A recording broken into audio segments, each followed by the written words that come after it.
How do you find sine, cosine, and tangent of an angle?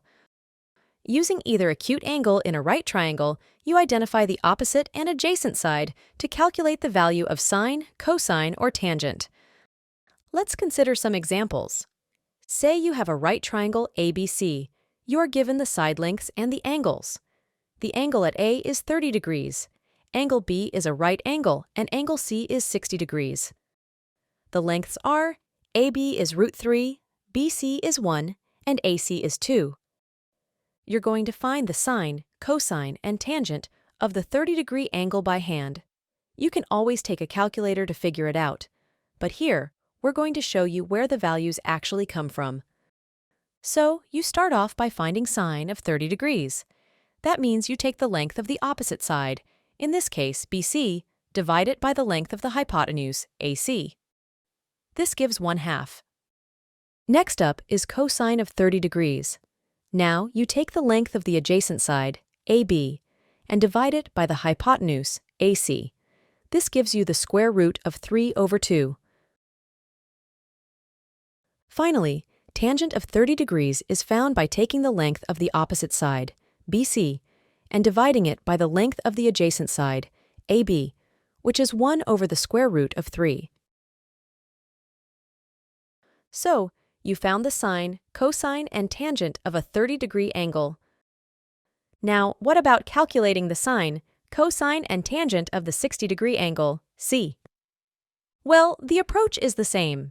You just consider the problem with respect to angle C instead of angle A. So, you choose angle C to be your alpha. You start by finding sine of 60 degrees. Now your opposite side is AB, while the hypotenuse is still AC. This gives you the square root of 3/2. Next, cosine of 60 degrees. The adjacent side is now BC, and the hypotenuse is AC. So cosine of 60 degrees is 1/2. Finally, tangent of 60 degrees. The opposite side is AB, and the adjacent side is BC, giving you the square root of 3/1, or simply the square root of 3. So, now you know sine, cosine, and tangent of 60 degrees. Notice the hypotenuse is always the same, but the adjacent and opposite side depends on which acute angle you're calculating.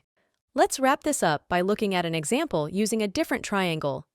You have the triangle DEF, where angles D and F are both 45 degrees, and E is a right angle.